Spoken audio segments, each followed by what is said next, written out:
बिस्मिल्लाहिर्रहमानिर्रहीम, अस्सलाम वालेकुम। हमारे कौमी क्रिकेटर्स पर, हमारे हीरोज़ पर बहुत बड़े बड़े संगीन इल्ज़ामात लगते रहे हैं। कभी इनको मैच फिक्सिंग में सज़ा भी होती रही है, कभी स्पॉट फिक्सिंग की में स्कैंडल में इनको सज़ा होती रही है। इस तरह के वाक़यात सामने आते रहे, लेकिन इस दफ़ा तो बहुत ही खौफनाक किस्म का इल्ज़ाम लगा है और वो है जिनसी ज़्यादती का।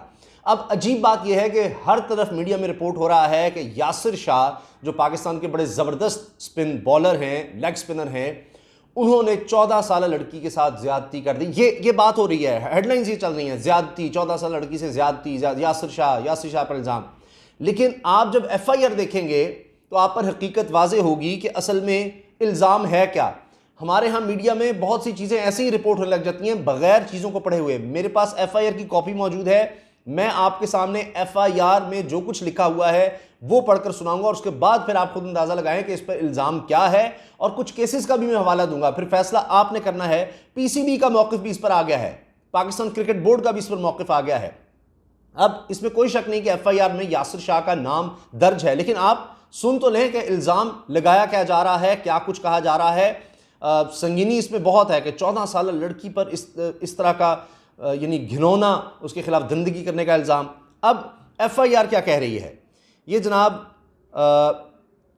बखिदमत जनाब SHO थाना शालीमार इस्लामाबाद, गुजारिश है कि मैं F10 की रिहायशी हूँ। 1 जून 2021 को यासिर शाह क्रिकेटर, जो कि काफ़ी अरसे से मेरा जानने वाला है, की दावत पर अपनी भांजी फरहा के साथ लाहौर गई। मेरी भांजी इस वक्त उम्र 14 साल है और वो मैट्रिक की स्टूडेंट है। अब ये मुबीना तौर पर खाला है लड़की की जिसने ये FIR दर्ज करवाई है, और वो कह रही है कि मैं काफ़ी अरसे से यासिर शाह को जानती हूँ और मैं अपनी भांजी के साथ। अब ये अजीब बात है कि भांजी के साथ वो लाहौर गई है यासिर शाह से मिलने, ये खातून। बहरहाल अभी मैं पूरी FIR आपके सामने रखता हूँ, फिर इस पर बात करते हैं। अच्छा जी, अब ये कहती है जी मैं अपनी भांजी के साथ वहाँ पर चली गई। फिर वापसी पर जब 2-3 माह गुजरे तो फरहा बहुत डिस्टर्ब और बीमार रहने लगी। मेरे बार बार पूछने पर बताया कि यासिर शाह के घर इसके दोस्त फरहान नामी शख्स ने इससे मोबाइल नंबर लिया और कुछ दिनों बाद फोन पर इससे दोस्ती का दावा करने लगा। वो यासिर शाह से भी WhatsApp पर बात कराता था। दोनों ने मुझे बहला फुसलाकर शीशे में उतारा। फरहान ने बताया कि 14 अगस्त को जब वो ट्यूशन से आ रही थी तो रास्ते से फरहान ने इसे टैक्सी में बिठाया और F11 सुगरा टावर के फ्लैट नंबर 409 में ले गया। वहां इसने दस्त दराजी शुरू कर दी। मज़ाहमत पर फरहान ने ज़बरदस्ती गन पॉइंट पर इसके साथ जिनसी ज़्यादती की और वीडियो भी बनाई। धमकी दी कि अगर किसी से भी जिक्र किया तो वीडियो भी वायरल कर दूंगा और जान से भी मार दूंगा। इसने यासिर शाह से भी उसी वक्त धमकी दिलवाई। यासिर शाह ने कहा वो बैनुल-अक़वामी मशहूर खिलाड़ी है, शिकायत की सूरत में किसी भी मुकदमे में फंसा देगा। फरहान ने मुझे बताया कि इसके बाद एक बार फिर ब्लैकमेल करके फरहान इसे बैरिस्टा कैफ़े E11 में ले गया, कैफ़े के ऊपर एक फ्लैट में ले गया और फिर ज़्यादती की। इस दौरान वो यासिर से भी बात कराता और इससे भी ताल्लुकात उस्तवार करने पर मजबूर करता। मुझे ये बात मालूम हुई तो मैंने 10 या 11 सितंबर को यासिर शाह को WhatsApp पर सारी बात बताई। वो उस वक्त वेस्ट इंडीज़ में था।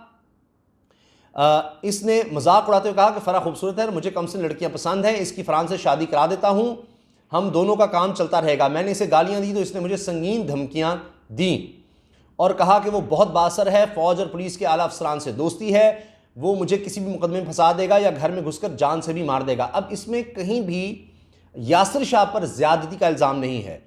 इसको आप ये कहें कि जी मुआवनत का या सहूलतकारी, इस तरह से ज़रूर कहा जा सकता है, वो भी बड़ा संगीन है, मैं ये नहीं कह रहा। लेकिन देखिए रिपोर्ट क्या कुछ होना शुरू हो जाता है कि जी यासिर शाह पर भी ज़्यादती का इल्ज़ाम, ये अभी भी बड़ा संगीन है, मैं ये नहीं कह रहा। लेकिन जो हक़ाइक़ हैं, जो FIR में दर्ज है, वो आपके सामने लाना मकसूद है। अभी जो इसमें कहानी नज़र आ रही है वो कितनी हकीकत है ये इन्वेस्टिगेशन में पता लगेगा। अब आगे मैं इस खातून का नाम नहीं बताऊंगा क्योंकि फिर बिल्कुल ही, और या यहाँ तो नंबर भी दर्ज है, घर का एड्रेस भी और ID कार्ड भी, तो वो मुझे बताना मुनासिब नहीं है। बहरहाल अब जनाब इसमें ये बताया जा रहा है कि वो फरहान लड़का है, उसने गन पॉइंट पर सारा कुछ किया और धमकियाँ दी और फिर यासिर शाह से भी धमकियाँ दिलवाता रहा, WhatsApp पर कॉल होती रही, ये सब बातें हैं। तो बराह रास्त यासिर शाह नहीं है, फ़ोन पर धमकियां यासिर शाह की तरफ से हैं कि जी वो दोस्त है, वो इस तरह करता रहा, उसके घर गई, वहाँ से फरहान से ताल्लुक़ और ये सारा कुछ। बहरहाल अच्छा, अब इसके बाद जनाब कि जी उसने भी मुझे यानी यासिर शाह से भी जान से मारने की भी धमकी दी कि घर में घुसकर जान से मार देगा। मैंने पुलिस में दरख्वास्त दी तो कहने लगा कि जो होना था वो हो गया, मैं फ़राह के नाम पर फ्लैट करा दूंगा। ये यासिर शाह की बात हो रही है, और 18 साल की उम्र तक इसके सारे अखराजात भी उठाऊंगा या अखराजात उठाऊंगा। तुम फरहान के साथ इसका निकाह करा दो।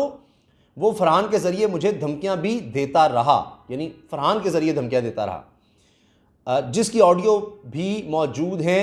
चंद दिन कबल मुझे यासिर शाह ने F6 के सेकंड या कैफ़े पर फरहान से मिलने को कहा और कहा कि वो कराची में जहां वेस्ट इंडीज़ का वेस्ट इंडीज़ के मैचेस हो रहे हैं, तुम फरहान से मामला तय करो।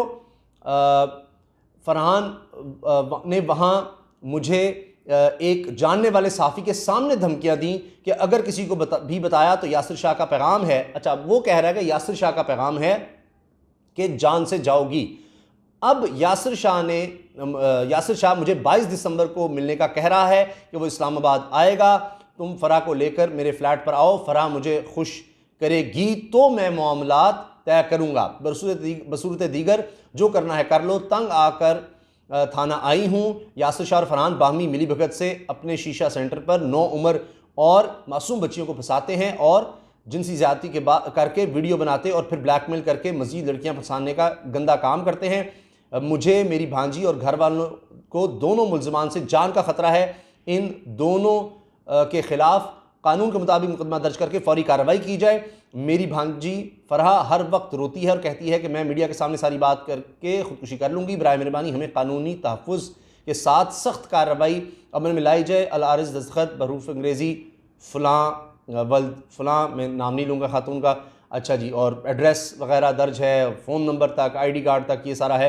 अच्छा, ये अब सारा मीडिया में आ चुका है। मीडिया को शेयर करते हुए एहतियात करनी चाहिए। बहरहाल तो जनाब, अब ये सारी कहानी है FIR में जो दर्ज है।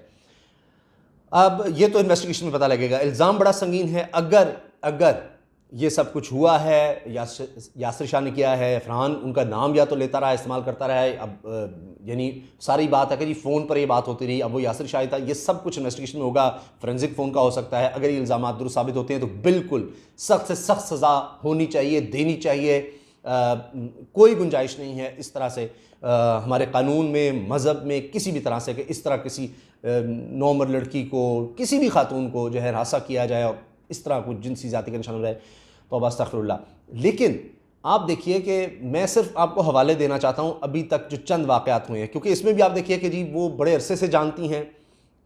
अब बड़े अरसे से अगर वो जानती हैं यासिर शाह को, तो उनको नहीं पता कि वो यासिर शाह किस तरह का आदमी है। एक लंबे अरसे से उसको जानती हैं तो, और फिर वो अपनी भांजी को वहाँ लेकर जा रही हैं और फिर वो एक शख्स जो है उसका नंबर आ रहा है, फ़ोन कर रहा है और फिर यासिर शाह बीच में इन्वॉल्व हो रहा है।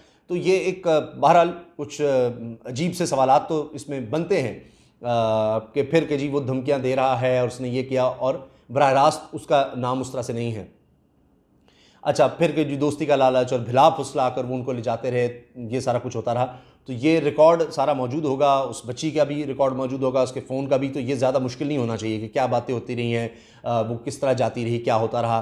तो ये इनके फ़ोन से सारा कुछ मिल जाना चाहिए। मगर हाल ही में गोजरा के हवाले से आया कि जी उस लड़की को बिठा कर इज्तिमाई ज़्यादती की गई और नौकरी का झांसा दिया गया, ये सारा कुछ हुआ और बड़ा अरसा इन्वेस्टिगेशन होती रही। बाद में ख़ुद पुलिस ने बताया कि ये तो सारी मिली भगत थी, उसमें भी शायद उसकी इसी तरह कोई रिश्तेदार की लड़की खाला या उसने मुकदमा किया। पता लगा ये पहले ही कई केसेस में इस तरह लोगों से बड़े पैसे ले चुकी हैं और ये इनका काम ये है कि इस तरह लोगों को फंसाना, इल्ज़ामात लगाने और उनसे फिर लाखों रुपया लेना। और इस मामले में 50 लाख शायद मांगा गया था। इससे पहले आपको याद होगा बाबर आज़म पर भी इसी तरह से एक लड़की सामने आई और उसने इल्ज़ामात लगाए, ये किया कि जी उसने मेरे साथ ये किया, वो किया है। फिर वो उसकी वीडियो सामने आ जाती है कि पहले भी पैसे ले चुकी है और अब फिर उसका बयान वो देखें वो कहाँ गायब हो गई। बाबर आज़म पर इस तरह के इल्ज़ामात लगते रहे और सारा कुछ होता रहा। अच्छा, फिर इसी तरह कुछ और वीडियोज़ आई थी हमारे प्लेयर्स की गैर अखलाक़ी, जिसमें कहा गया वो कि जी कोई खातून उनकी वीडियो इस तरह की बनाती रही कि जी दोस्ती की आड़ में उनको करके ये भी होता रहा। मैं सिर्फ आपके सामने फैक्ट्स रख रहा हूँ जो आते रहे हैं। मैं ये नहीं कह रहा कि ये केस सही गलत क्या है, ये तो इन्वेस्टिगेशन होगी उसके बाद सामने आएगा। अभी आप देखें, इसी तरह से एक पता लगा कि सब इंस्पेक्टर थी एक खातून, उसने कहा जी मुझे अगवा किया गया है, मुझे जिनसी जाति का निशाना बनाया गया। उसमें भी ये पता चला कि जी वो सिटी फुटेज आ गई, अपनी मर्जी से बैठी है, ये किया वो किया सारा कुछ। तो इस तरह के बहुत से वाक़यात होने लग गए हैं जहाँ पर गलत और झूठे इल्ज़ामात लगाए जाते हैं। अब यही फैसलाबाद में गालिबन वो ख़वातीन वो डाका मार रही थी, उसके बाद उन्होंने खुद ही कपड़े फाड़ लिए और इल्ज़ाम लग गया जनाब वो सारे दुकानदारों पर कि जी इन्होंने देखे हमारे कपड़े फाड़े हैं, वो सारे फुटेज में सामने आ गई वो सारी चीज़। तो ये एक बड़ी खौफनाक रविश चल गई है।